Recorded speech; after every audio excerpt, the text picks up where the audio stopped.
Y'all know we're always gonna hype our local theater scene, but sometimes we know people want to get away. That's why if you're headed to the Northeast, I'm gonna put y'all on to the Williamstown Theater Festival this summer. From July 17th to August 3rd, among the Berkshire Mountains in northwestern Massachusetts, over 130 artists will take the stage for nearly 100 performances. Some of the offerings include a world premiere from Jeremy O'Harris, a production of Camino Reels starring Pamela Anderson and Nicholas Alexander Chavez, and a new adaptation of a Samuel Barber opera. Discounted hotel rooms are available through June 1st. Go to WTFestival.org and make your plans to immerse yourself in theater this summer. Today on CityCast Chicago, another summertime shy, another year debating whether or not youth curfews actually do anything at all to reduce violence. Well, we're talking with a couple of award-winning reporters who've been looking into all the angles, including talking to parents and actually sitting down with young people. It's Tuesday, May 27th. I'm Jacoby Cochran, and this is what Chicago is talking about.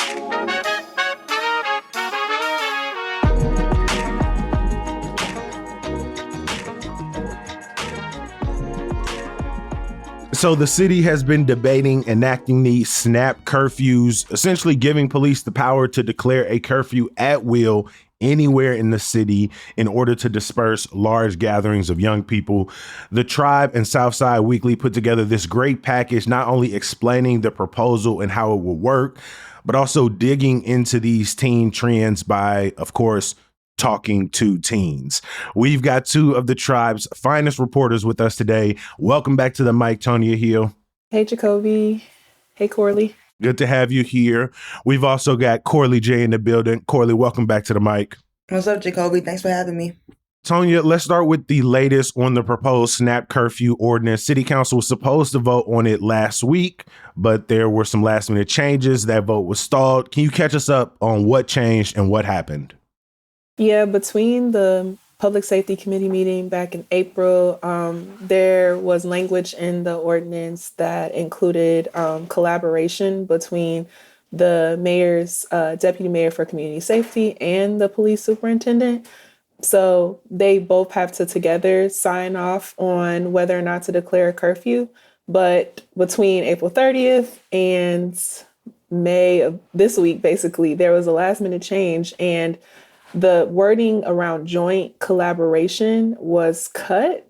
And the way it reads now is the police superintendent has the final say and the final authority to declare a curfew with some, advisement or whatever from the mayor's office. But that language was removed. And I would say it's interesting because in the meeting on April 30th, Alderman Ray Lopez and Alderwoman Silvana Tabares, they were all pushing back on this idea of giving the deputy mayor of community safety kind of like as much power as the police superintendent.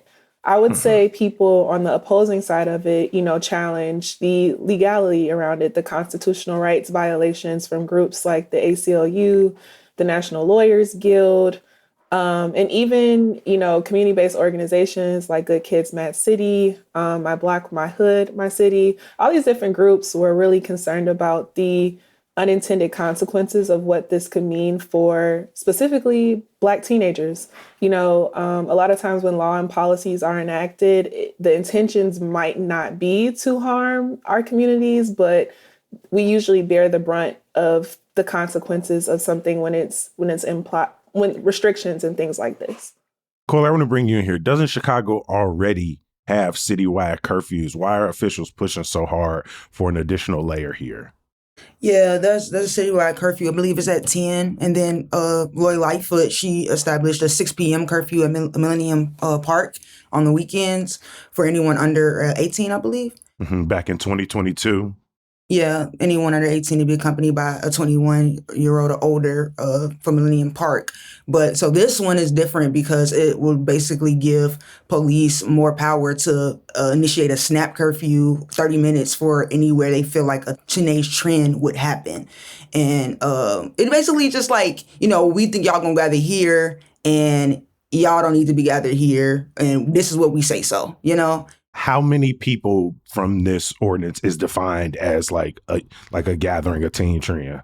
20 or more. 20 or more? 20 or more. So like yeah. the size of a birthday party Mm-hmm. or a football game or, you know, a group of people playing basketball, like could be defined under like the officer's purview as too many young people gathering. I mean, all of this debate has been in response to these gatherings, these teen trends. Sometimes they've been seen in headlines as, and I am particularly against this headline, but teen takeovers, right? They feel so loaded, like they it feels negative from the moment you read it. But can y'all describe what exactly are these trends? What's happening here?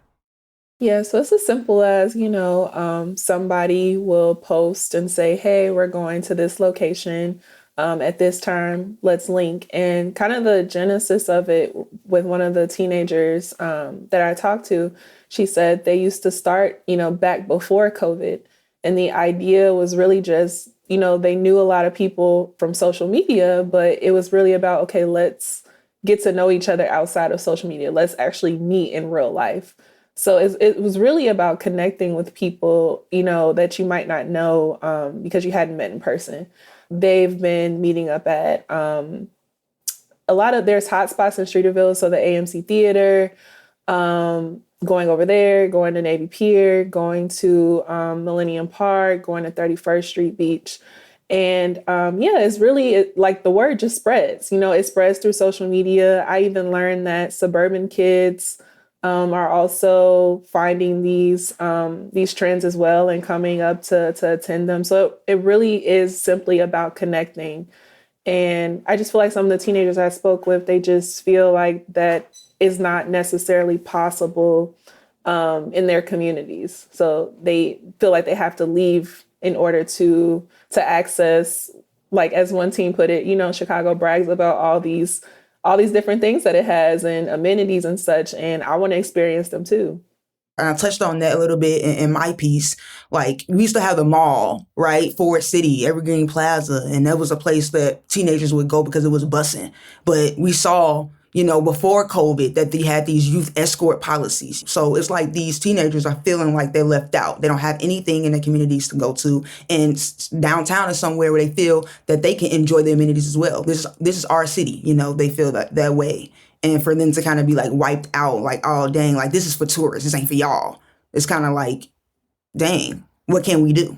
The locations are also because of, we have to think about gangs. So people feel like those locations are central territory. So, not saying that the kids are part of that, but if you are from a certain neighborhood and there's a certain set, you might not be able to bring your high school friend that lives in another neighborhood to your neighborhood to hang out. So it is safer for us to go downtown to Millennium Park or to 31st Street Beach because that is considered neutral territory. It feels like these places are not only for some kids, like we said, the gyms of Chicago, the places they want to see. They're places that can accommodate more than 20, 30, 40 people being in them, whether it's the park or it's downtown. But then also it sounds like you're saying it provides them hopefully a central kind of neutral and safe location to meet up that may be outside the politics of their neighborhood. Tonya, when you talk to some of these young people, did anybody push back and talk about avoiding going to these gatherings, say that they don't mind a curfew? Yeah, one of the first people I spoke to, Nevaeh, said that when she learned about, her friend was Shondell Holiday, the 16-year-old who was killed in Millennium Park during a trend. And when she learned about what happened to him, from that moment on, it was just like, I'm not going to put myself in a situation like that because of what happened to my friend. So for her, being amongst big groups of teenagers, she does not feel safe. I will say most of the teens I talked to kind of had a neutral point of view on curfews, so to speak. Just like, I understand why adults feel like we need it because, it is unsafe for us as children to be moving through the city without a curfew. But at the same time, I do feel like there's possibility for this to be applied to me in an unjust way. I feel like also like it may not be the problem with the curfew particularly, it's just like that snap curfew, them enacting it whenever they feel like it because they feel like, it's a dangerous situation or whatever, So I think that if you have a blanket curfew for the city, it's a blanket curfew. But for them to say this area is now on the curfew Off anytime they limits. want to, Yeah. off limits, anytime you want to is the danger, and kind of targeted. And so many problems can arise in that because when you talk about snap curfew, trying to get people out in 30 minutes, how you communicate that to the people, how you get that message out, then your actual tactics for dispersing people have come under fire numerous times. We know this. We kind of touched on it a little bit, Corley, your reporting about the third spaces that used to exist for young people. I remember, like you growing up, River Oaks, Forest City, Evergreen Park. These were places to be. I just saw a video go viral where people like Bow Wow is who he think he is, because they was showing us that video, like thousands of kids packed into, I think it was Evergreen Plaza, to see him back in the early 2000s. Like, what happened to these spaces? Like, why do young people feel like they can't? Because Evergreen Plaza is still there. Barely. It's like online shopping basically killed them all. When you go in, a lot of the stores are closed. There's so many vacant spaces in the mall. It's so dead. Like, if I was a teenager, I wouldn't want to go there either. Like, it's so boring, And then the policy where you can't be there after a certain time with just your friends. You have to be there with a parent or an adult, And it's like they don't have that freedom like we did growing up, And also, teenage clubs were a thing back in the day, and some of the adult clubs had teenage nights. You don't have these spaces that's catered to the under 21 crowd. They like, these kids are too rowdy. We don't want anything to do with them. It's basically what happened, I learned, with Medusa's in Lakeview. Like, this was a teenage club, and it was referred to as a juice bar because it didn't have alcohol. But they let these kids party from 4 or 5 o'clock in the morning, and it received backlash from neighbors. And the then 44th Ward alderman there, he basically called an ordinance that would shut the clubs down around 12 or 11 o'clock, and it basically killed the club.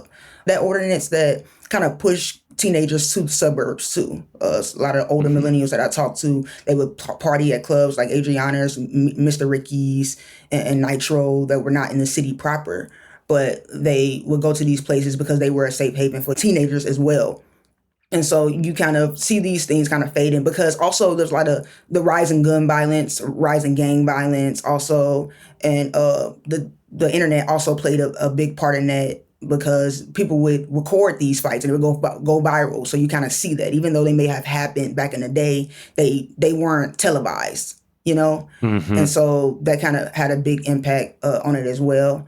I also learned, Jacoby, about the sock hops, right? The teenage parties that happened at schools. A lot of the Catholic schools like Mendel, they used to have parties that was like around the house era, and I learned they was bussing. But we had sock hops every year at my school. Yeah. We also had at least 2 kids. One, my homie Chris Chaney, who threw the best parties. His mama was so cool, would just let us get access to the whole garage. And again, on his block, we could invite the neighborhood in. Like, it was cool. Like, if there was a problem, his parents would handle it. But, like, listening to young people now, it just feels like that culture of house parties, garage parties, going to, like, again, a lot of these clubs have disappeared. It feels like they've gotten the short end of the stick in the social media era. Yeah, it's really sad, because I remember going to MLK, and they used to have, like, they used to open up the skate floor for juke parties, the juke at the end of the night, that was so coveted. And I feel sorry that the kids don't experience that. Tony, I do have a question. Like, did you ask kids about, like, house parties or anything? Did they talk about anything like that? Not really. Most of the kids that I talk to, they either, if they do hang out at their parents' house, it's just among a small group of friends, but they're mostly leaving out. I heard from multiple kids that they like to go to Chinatown. Mm-hmm. I've seen a lot of young people in Chinatown. Yeah, there's an underground food court, and it's pretty, affordable for them to eat there. So they go there. But yeah, no, I don't really know, like Jacoby said, at the basement garage party era. I don't know. It's just really different now for, I think parents and like just opening up your space like that. Yeah. Mm-hmm. Let's dig into that a little more, because in y'all, not only in your reporting, but I know in Chima's reporting, you all talk to young people and parents. And it feels like when we were younger, my mom was always putting me up on the politics of my neighborhood, constantly reminding me to be safe, think about where I was going, who I was hanging with. But it feels you know, like young people today are more hyper aware of the possibility of violence. They are really thinking about what kind of conflicts could break out. And again, we knew as kids that there was gang activity in our neighborhood, but it feels like, the perpetrators, the victims of violence and gun violence are younger than they were, maybe 25, 30 years ago. And so can you talk about maybe even some of that paranoia that young people carry, even as they try to find joy and places to be with each other? Yeah, I think like what I was mentioning with Nevaeh talking about, I'm not gonna go to Millennium. I'm not gonna go around and be around a lot of young people. So just being really concerned about her safety, or even what she said, in Inglewood. Like you mentioned now with just like perpetrators of violence, she's like, sometimes people my age get into fights and then they turn violent, so I'm afraid of being out in the neighborhood amongst a lot of people. So I have to find ways to keep myself safe. I think to the other point, just like the social media thing, I remember, is it Darion Albert from Finger High School? That was kind of, I was out of high school by that point. I think this is like in 2009, but that was the first time I ever saw a fight kind of explode on social media. And I think it really is like one of the parents in Chima's story said that, like if you got into a fight in my day, the school talked about you for like a couple of days and then that was it. We moved on to the next thing. But it's like all of that is still there because like somebody recorded it. Somebody is on a stream talking about it, playing video games. It's circulating outside of our school community, is going all over. So I just think there's like really no like separation for them between like this is my reality and then like social media. Every bit of their life is really documented in different ways. So I think that like lends to this type of pressure, like, and fear around thinking about where you go and who you hang out with. Yeah, definitely. And when you take all these things into consideration, right? A loss of third spaces, the growth of social media, the way gun violence has spread to younger and younger kids in our city, it begs the question if snap curfews are the sort of solution that the city comes up with. Is there any data to suggest that this makes the city safer or keeps young people safer? I know Jim was outside weekly. He reported on that, and he basically said it's mixed with the outcomes of curfews and snap curfews in particular. This will be the first time we would see anything like that. So there's no data at all. According to Jim's reporting, he said curfews may sometimes have the opposite of their intended effect. Washington, D.C. moved this curfew up an hour. And according to a 2018 study, it just showed that that switching hour from the earlier curfew time, that it was more gunfire during the earlier curfew switch time. So there are definitely mixed results when it comes to curfews, but we can't say what a snap curfew will actually do.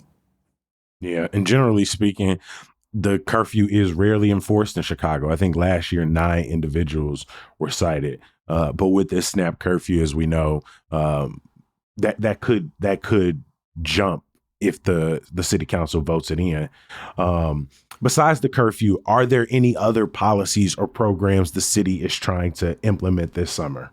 I did hear wanting to like reinstitute those midnight basketball games. And some of the elder millennials, like Gen X folks that I have heard have talked about that a lot in these meetings with stakeholders around like youth safety.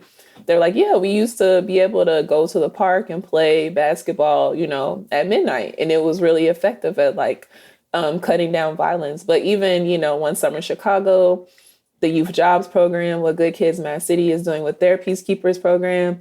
And I just think there just needs to be more investment. That's really what I've been hearing from people, is just more investment, more amenities in neighborhoods. But I also think too, I was talking to a violence prevention worker, and he said something that I thought was really interesting, is like, I don't necessarily like the idea of, if my neighborhood had all these things, I wouldn't come downtown, because like y'all were saying earlier, like downtown is for all of us. So I should have those options, like in addition to, not like one or the other.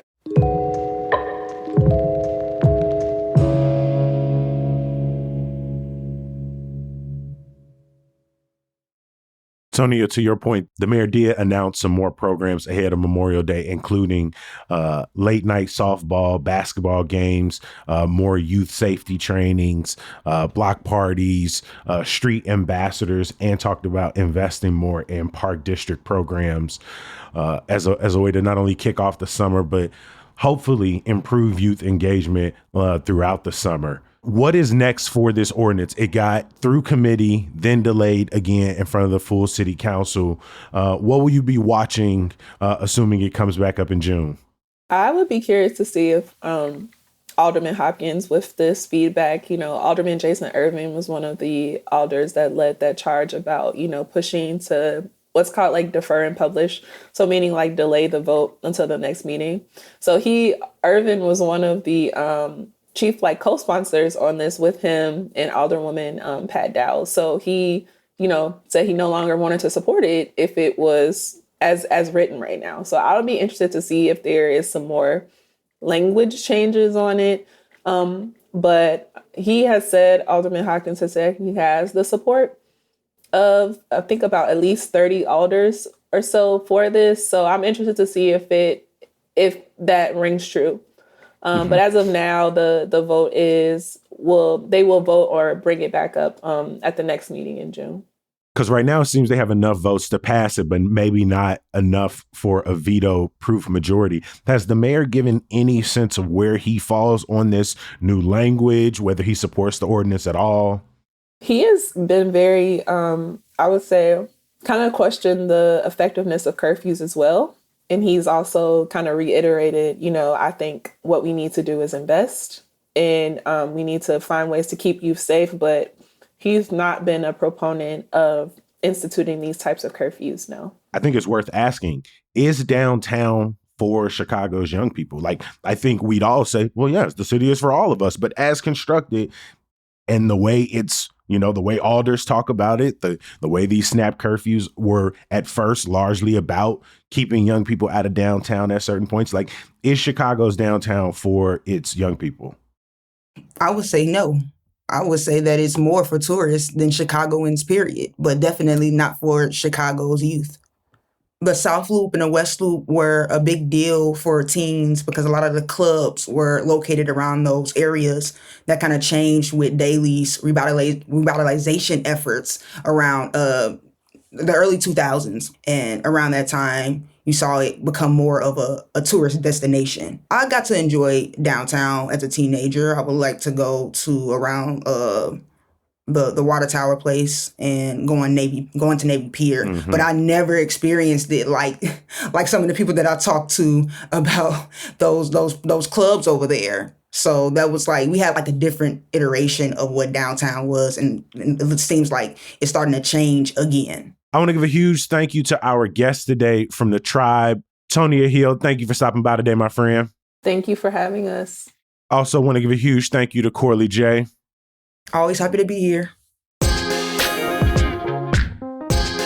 Of course, we can't let you go without some good news. This Thursday is a big day for poetry in the city of Chicago. We are naming our 2025 Youth Poet Laureate at the Harold Washington Library Winter Garden from 7 to 9. There'll be live music, performances from the 5 finalists, and more. Also on Thursday is the last day you can apply to be Chicago's next Poet Laureate. We've only had one thus far, and of course that is the magnificent and incomparable Avery R. Young. I'm going to drop links in the show notes for both of these. As always, we appreciate you listening, reading. If you're a member, hey, I see you. Hey, big shout out to you. We're going to be back bright and early tomorrow. We'll talk to you then. Peace.